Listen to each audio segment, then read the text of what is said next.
Great day, good people, and welcome to Where we use real conversations to wake up the people. I am your host, Reggie Hill, and this week's co-host is Mr. Jordan Peyton. He's getting ready to go off to Tuskegee University this week. Now, for all my people who know me, you know I wasn't necessarily a fan of the decision, but I'm glad that this young man is going off to school, and I'm excited about the opportunities that are coming with him. We're going to use this show to mobilize our people, rejuvenate our people, energize our people, and get our people on the right pathway to improving the quality of life for all people. We're recording our first episode today. We're live in the Whippets Den of Mobile County Training School. Just a little history. Mobile County Training School is the first public schools for blacks in the state of Alabama. And it's the oldest accredited public school in the state right now, whether black or white. So this is a very sentimental place, a very unique place. We're delighted to be here, and we're ready to get this show off the road. People have been waiting for it, and it's going to be good for you. We're going to discuss the real issues locally, in the state, across the country, even around the world. So just get ready for it. We hope that you enjoy it. Here we go. First question is, what is your thought on America? My thought on America. I think America is the best experiment that has ever happened. And it allows us to be an innovative people. There have been many times throughout the course of history where we needed things in society. And right here in America, most of those things took place. And it's an opportunity for people to grow. It's an opportunity for people to become themselves. It's an opportunity for people to be expressive. It's an opportunity for people to challenge what may be the status quo, what may be the rules, what may be the law. And it's an opportunity for people to really contribute to society as a whole. But unfortunately, it's also an opportunity of oppression, suppression, depression, confusion, chaos, discrimination, racism. There's so many things that are made up in America. But what's beautiful about it is when the people actually mobilize, what we were talking about in the introduction, we can shift the trajectory of anything in America. That's what's so great about America. We have a set of laws and rules that allow us to determine who our leaders are. That's not consistent across the world. We have a set of rules that allow our people to determine the dynamic of even how we allocate resources, like the administrations that are put in place on all levels, whether local, throughout the state, or throughout the country. They determine how we spend money. How we spend money determines the quality of life. The quality of life determines the demeanor of our connections. How are we interacting with one another? How are we living together? How are we making things better? So when I think about America, I'm very optimistic. I believe that anything is possible, but it has to have everyone included. As long as there is some form of separation amongst our people, there's no way that we can see the fruition of what America truly is. Like, we think back all the way to the Revolutionary War. We had a group of people who decided no longer will we take these rules, no longer will we take these, impressions of your idea over our opportunity. It's not bad to have ideas, but when you're diluting people's chance to expand their opportunities, that's not positive. You're not going to have positive results. We're seeing that now all the way across the country. So many people are being isolated into their own areas. They're not being cared for. They're not getting the services that they need to be the best them. And I think if we have the right people in place, we can see the best America. So it all stems back to how we engage. Local elections, I feel, are the most important because we look at anything that has transformed in this country. It started with something locally. Let's look at voting rights. Those were issues that were tackled and really pushed out there by the media in Selma. We look at the civil rights movement. The law that was put in place came from actions in Birmingham.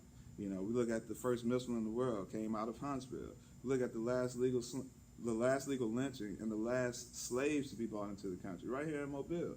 So these are things that were done locally. So if we mobilize, we can shift something that changes the entire nation, and that's the beauty of America.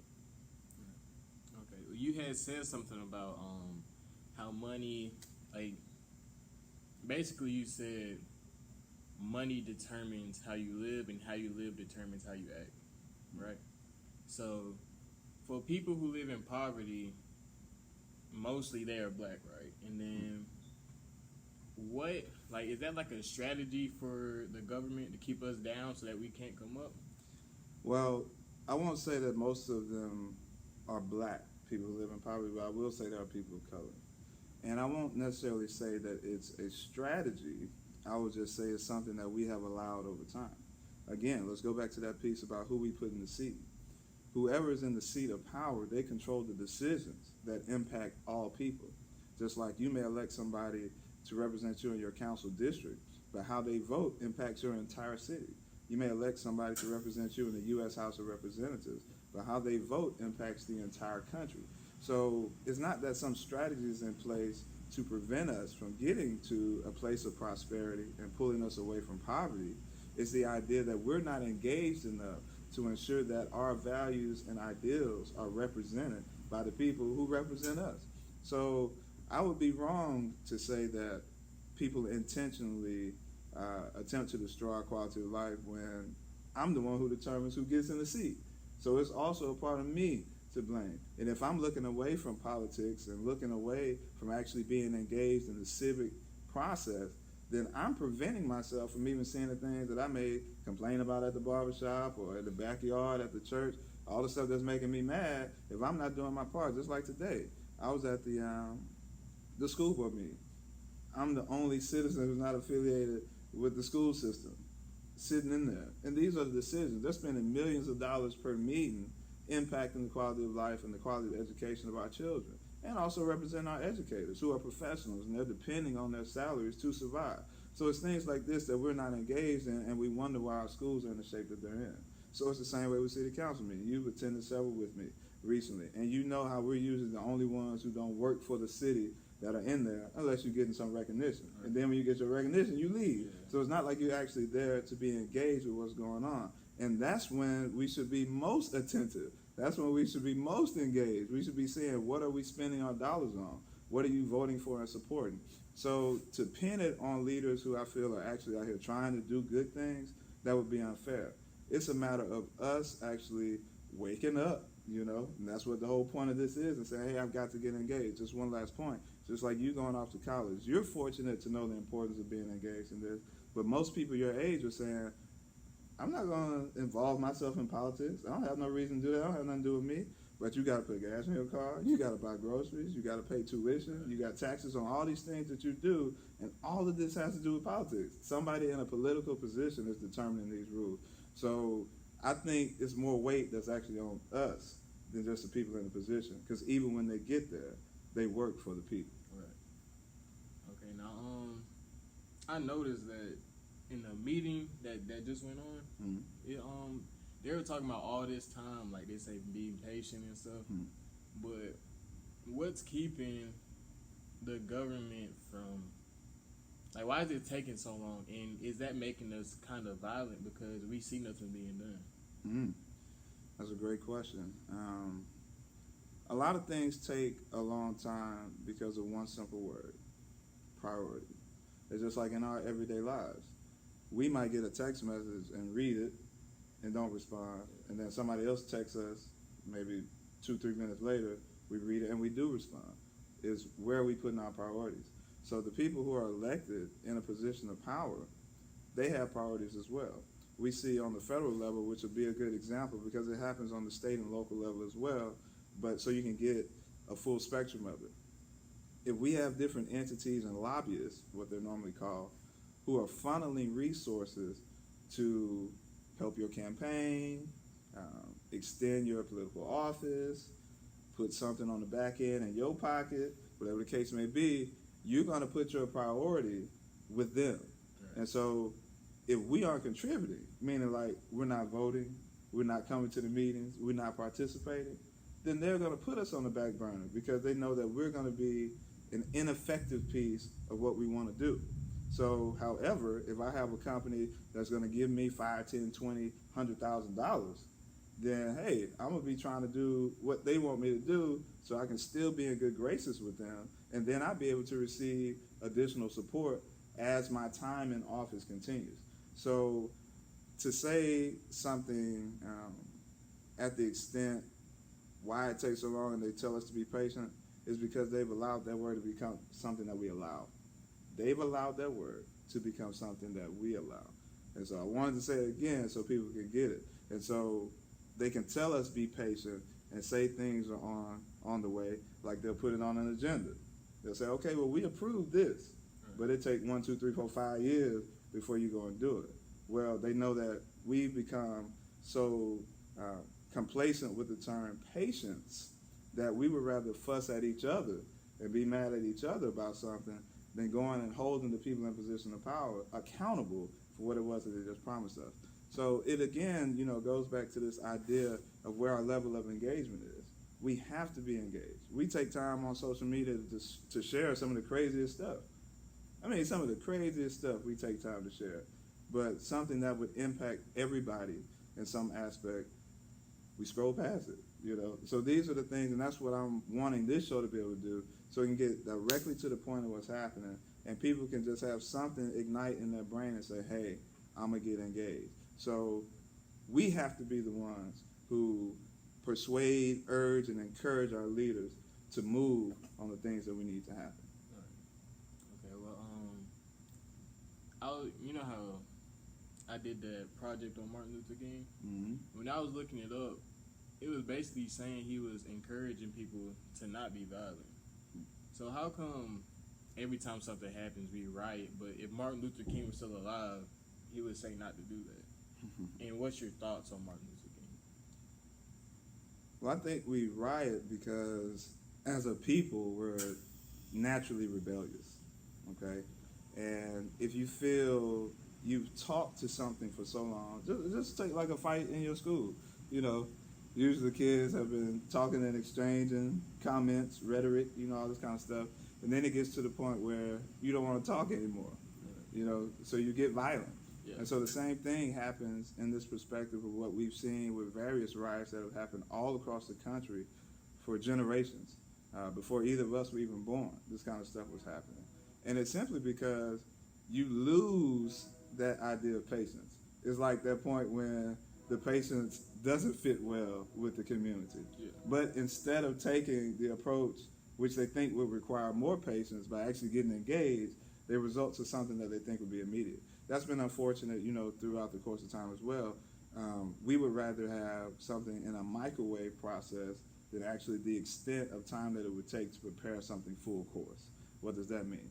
That's like we have to communicate now instantly, when we would actually take the time to go and sit with someone, who actually take the time to go and talk with someone. It has to be something instantly. We just take the instance with dinners. There was a wave that came about. We're introducing a microwave dinner. It's going to take away you having to do the stress of cooking and all this kind of stuff. And so that helped to infiltrate what was a common mindset to this thing that we got to have everything right then and instantly. So if you wait forever and still don't get something, and it's detrimental to your health, your well-being, your safety, things of that nature, it's only expected that you would respond in violence. And I admire Dr. King because in the midst of times where he probably should have been violent, people spitting in his face, people punching him in his face, people threatening his home, his family, those are instances where people, particularly that look like us, will automatically say violence is the only response. But instead, he was looking at the well-being of the entire people, both of color and people who would be considered not colored, and understanding that in order for us to walk in peace, we have to exude and practice peace. If you look at the largest tree outside, it started as a seed. So he wanted to plant a seed of something to produce what is necessary for all people. And it's unfortunate to me that his life was cut short, and he was unable to see what would have been the fruition of his cause, what I feel. I feel like if he had been able to live and see this process through, he would have seen the fruition of what he dreamed about. But when they took him out, that put all our people in all these various directions, that took us away from being unified. Because they were like, well, if they take out this leader, oh my goodness, what in the world would they do to us? It's the same way like JFK is my favorite president. People can do the research and understand they took him out because he was going to end Federal Reserve, IRS. They took out Malcolm X because though he was labeled as a rebel, he started working with people like Dr. King to improve the quality of life for all people. these same people who he called the blue-eyed devils, he went over to Africa, learned that, wow, all people of pale skin do not treat people of color this way. So I can actually come back here and try and find a way to work together. So these are the leaders that they took out because they were trying to shift the atmosphere. And what's ironic, they were doing the exact same thing that the founders of this country did initially. They were wanting to transform and revolve this thing. And so when I look at Dr. King, I just hate he did one thing. There's one thing that I hate. In his last speech, he said, I may not get there with you. What I believe in my faith, the tongue is the most powerful instrument on your body. It controls life and death. And so when he put that out there in the atmosphere, he allowed for the opportunity of his life being taken. And so I believe if he would have spoke directly to the idea that these people have come here and they've mobilized for us to get this done, I believe that would have happened. And it would have been the catalyst for people to go forth now, and we be doing the same thing. To sum up what I feel about him, he fought heavily for equality. Someone like me who was very radical, and you know this, you understand it. I want to see equity. You know, equality is saying we're going to get the same thing across the board. Some people need more for us to get to the same level. The idea should always be the same level, but it's how you disperse it, how you allocate it, how you appropriate it. These are the things that have to be done that reflect the needs of the community. I'll give you an example locally. CIP funding, Capital Improvement Project, Capital Improvement Plan. You can use either one of the words. The idea is just capital improvement. Each of the districts, there's 7, get $3 million apiece. So the counselors tell me that it wouldn't have even passed if we would have been splitting it up on based on what all the districts needed. Like districts 1 through 3 need far more than just $3 million a year. 4 through 7 may not necessarily need all of that. Because people are not going to come in the city and say, oh, I had a great time in District 7. Oh, I had a horrible time in District 2. They're going to talk about their experience in Mobile, you know. And so what we have to do, standing on the shoulders of a Dr. King, is ensure that we go beyond what he presented initially with the equality piece and move towards equity and bringing everybody to a standard level, which ensures that we all won't have to be violent with each other because we'll be taken care of. We won't have to be violent with each other because we can provide for our families. We won't have to be violent with each other because we'll have safe and productive neighborhoods. We won't have to be violent with each other because the same amenities that are afforded in one zip code will be in all the zip codes. Well, I'm gonna get off. Like I had a planned questions for you, but I'm gonna add one to that. Okay. The religious violence, such as shootings all across the world. Yeah. What's your intake on that? Just shootings in general, or no, like religious violence against one another. So you're saying people who are violent with believers of different faiths? Yeah. Okay. Yeah. Representative Omar of Minnesota in the U.S. House, she catches a lot of heat for being Muslim, and it's understandable to the extent of why people do it because that's all they know. I always say humans have learned the same way since the beginning of time. We copy what we see and we repeat what we hear. So if you haven't been exposed to anything differently, I don't expect you to act any differently. And so when she was introduced into the Congress, things already started spreading that this was going to hinder the progress of our country because someone who wasn't like the foundation of our country was now a part of the decision makers. And I believe these things stem back generations and generations and generations ago because people are very strong and stern in what they believe. You know, we can see that even on an extent that has nothing to do with religion. Again, it's going back to regular fights in the hood. You know, if you feel strongly about something, you usually would do whatever's necessary to represent that. Same way people, you know, they be pulling up guns to fight each other or shoot at each other over some of the most minuscule and minute things, like talking about one another, stepping on shoes, you know, some of the stuff that you would never think that would get us to this point, but that's still a form and foundation of faith. I think we put too much emphasis on the idea of religious separation, when I believe that majority of all faith have a root in the idea of peace, being good to one another. You might just have a different approach of how it's done. So I don't even think that we should label it as an idea of religious bickering. I think it's ideological, because even as you adopt a religion of choice, it's based on some ideology that resonates with you, whether it was something that was presented to you by your family members as you were growing up, or if it was something that you discovered on your own throughout some course of independence. All of these things you gathered over time. So I don't even think we should look at it as a religious dispute.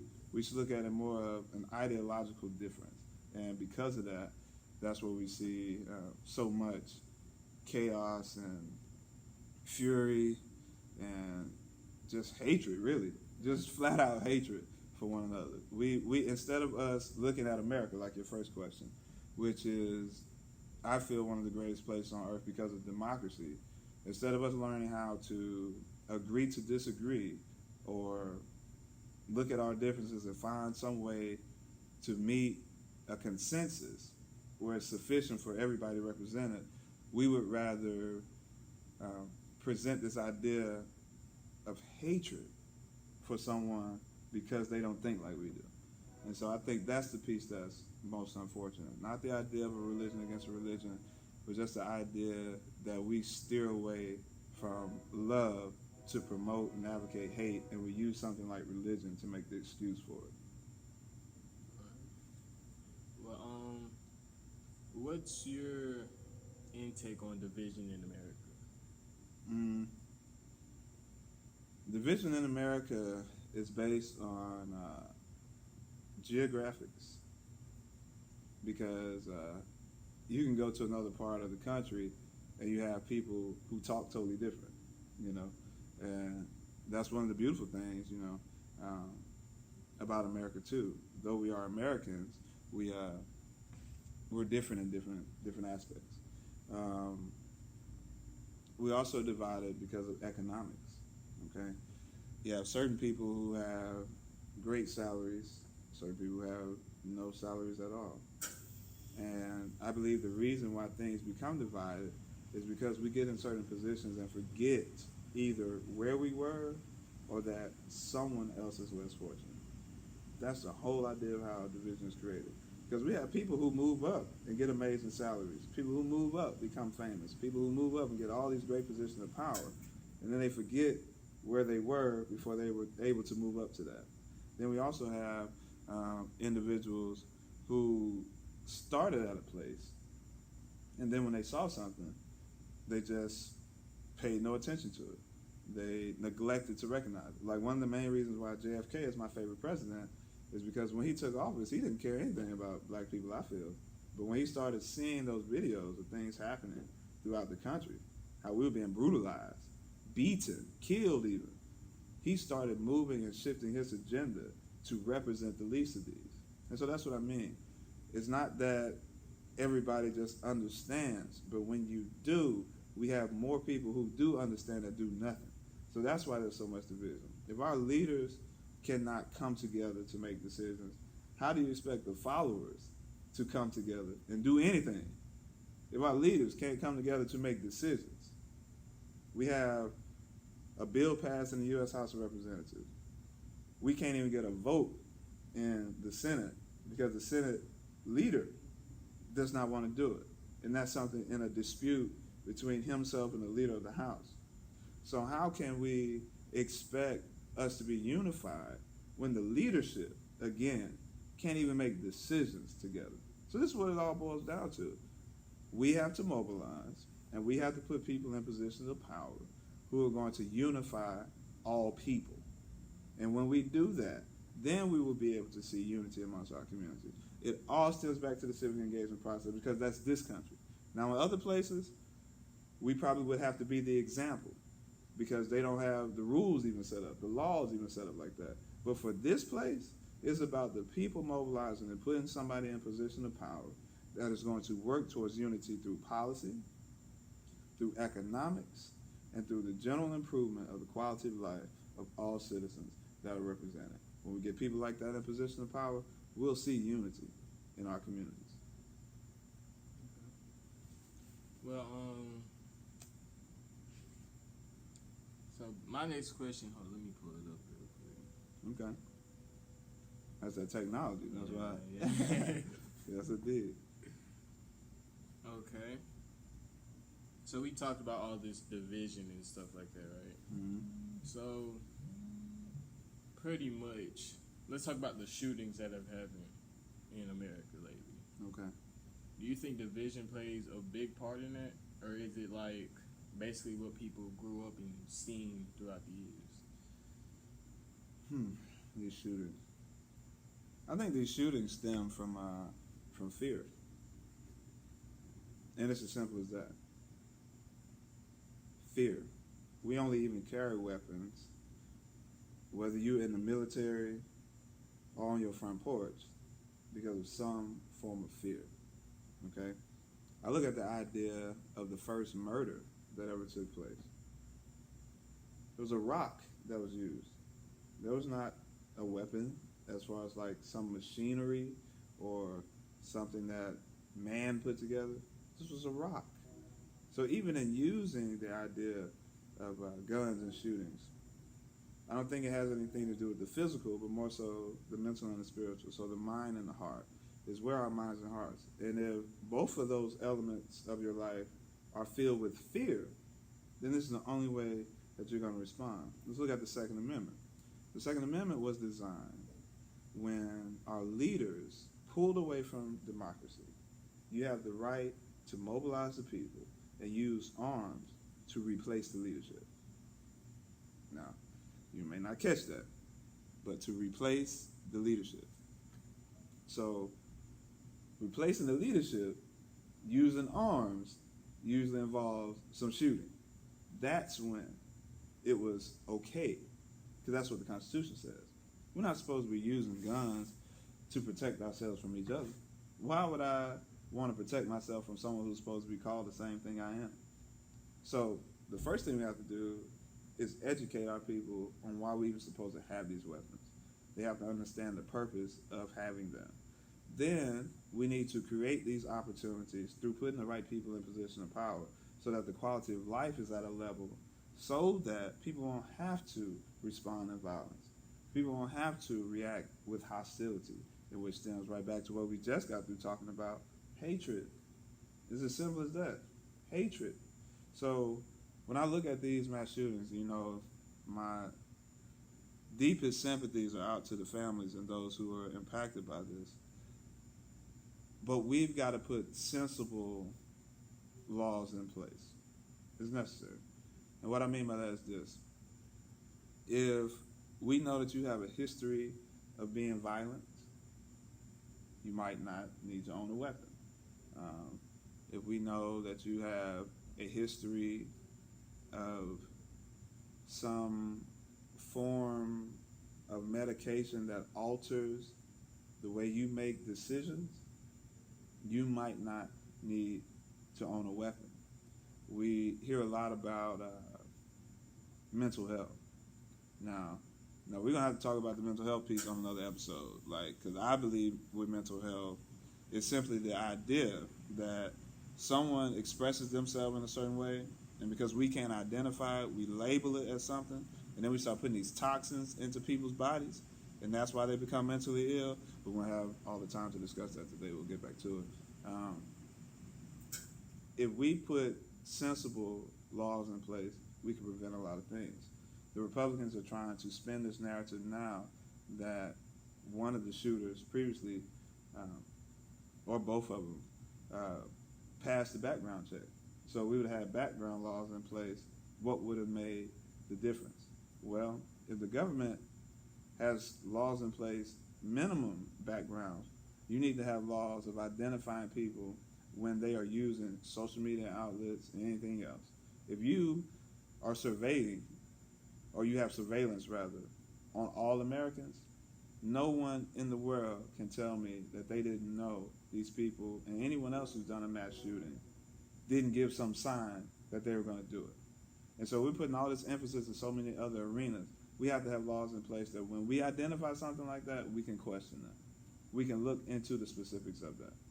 But none of that will matter until we actually start working on the heart and the mind piece. So the shootings are detrimental, they're devastating, they're horrific. Anyone who has a real conscience, they're disgusting to you. But we have to remember that it doesn't have anything to do with a weapon. We get closed-minded because we look at the rhetoric of the weapon. It's what are we doing to improve the quality of life? Who are we engaged with to make sure that resources are going where they need to go, where people don't have to pick up weapons? And then we have to make sure that people know, no, we're supposed to use these weapons when our leaders start acting foolish. When they start acting a fool and it doesn't represent democracy anymore, that's what bearing the arms represent. So for time's sake, I just want the people to understand it's not as complex as the media or our elected officials would like to make it. It's an idea, are we going to start promoting peace and opportunity for everybody so that we can see the results that we desire? Or are we going to keep allowing lobbyists, extremists, and people who always use fear as their key tactic to keep us divided and make us continue to use weapons? And my last piece that I have is about government role, because what I got out of this was basically they're not going to do anything until we say anything, right? Yeah, that's right. And like, why, like, we have to pay taxes and they're basically just waiting on us to do something or say something to them and force them to do it. Yeah. So, and even in the meetings that we go to, you when you went down that one time, you asked the councilman a specific question and he said yes, right? Mm-hmm. And then you continued on, and at the end, he said he can't do anything, but he just answered the first question saying that he could. Yeah. Well, the point that you're talking about was dealing with municipal court, and I asked the councilman, the chairman of the council, if the city council had the oversight authority over municipal court. And his answer, as you just stated, was yes. And so then when I asked him, well, what do we do about judges who find citizens guilty for laws that don't exist? What are we doing to ensure that that doesn't happen? Or if they do that, what are the repercussions? And that's when he responded, oh, we don't have anything to do with that. And it's unfortunate because if I was someone who didn't understand the civic engagement process, that would have been enough to make me sit down and not do anything. But as you know, we went back 2 more additional weeks after that. And now the city council has created a committee specifically for municipal court. So, one, you have to stay engaged. You have to present the facts to them. And you have to be able to show them that you're going to be ever vigilant about what's happening, because I believe the piece that really shifted them is when I said, okay, well, we're going to talk about Chapter 38 of the Municipal Code. And so when I put that on the agenda, now they want to create a committee, because now I'm bringing out the idea that, hey, I'm asking you for an assessment of what's happening, and by the Municipal Code, it says we're supposed to have an assessment every month.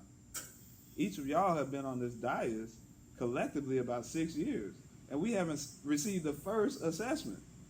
And this is the law. So you have to understand what's going on, what's written on paper, so you can present them. Just like yesterday, we had a council meeting, and there was an agenda item dealing with Parks and Recreation.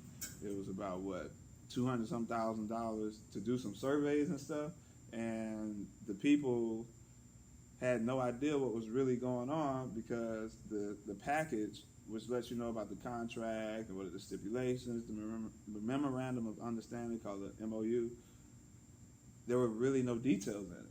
So I went and asked the questions regarding this contract, because that's a lot of money for some surveys. That's a lot of money. And fortunately enough, one of the council members, and it's interesting, a white woman, one of the council members acknowledged the idea that this was factual. This is real. What you're presenting makes sense. And so when it came up for a vote, she then said, hey, we need to pull this off the agenda because it's not ready to go before we don't have all the answers yet. Had I not known what to even ask by being engaged, that could have been $200,000 that's just given away, and we don't know what's going to happen. And because we have leaders in position of power who are not even investigating stuff, because we go back to that piece earlier about priority, we see why stuff like that continues to happen. And we wonder, well, why don't we have the money to do it? Well, because we just spent $200,000 on surveys, but nobody checked them on it. So it's not ever an idea to embarrass somebody, put them on Front Street. It's just a matter of saying, like, hey, your vote affects my life. It affects my life. And so if it's impacting my life, it's definitely going to be impacting the lives of all of the other citizens in the area. So I think it all goes back to engagement, researching what's going on. You can't know what's going on unless you're there. And then actually being bold and courageous enough to say, like, hey, I'm finna talk to you about it, and you're not going to be able to push me away because you're going to try and use your position of power to do that. No. We're going to get this issue resolved, and it's going to improve the quality of life for the people. That should be your only thing. You're going to hear me say that a lot throughout this show. Quality of life. What is the quality of life? And once we know that we have the power to shift into those dynamics, it doesn't matter if they're talking about what they can't do. Oh, you can't do it? Don't worry. We're going to mobilize, and when it's time to go to the polls, we're going to put somebody in the seat that can do it. That's all my questions for today. Well, thank you, young man. I appreciate you. Again, this is the first episode of Upwake, where we have real conversations to wake up the people. The information was so hot, man. You saw me have to wipe my face all the time. So we appreciate you tuning in. We want to make sure that you share this, that you like it, that you let all your people know that we are talking about the real issues and we're getting real results. Be sure to contact me if you're a business owner, if you're a community activist, you're a teacher, a student, whatever the case may be. If you feel you got some information that needs to be shared, that people need to know about it, you can come on, you can ask me questions, or if you feel it's something that needs to be presented and I can ask you questions about it, be sure to let me know. We love that you tuned in to us. This is only the beginning, and it's great times ahead. Thank you for coming. Peace. All right. That wasn't bad there, young doctor.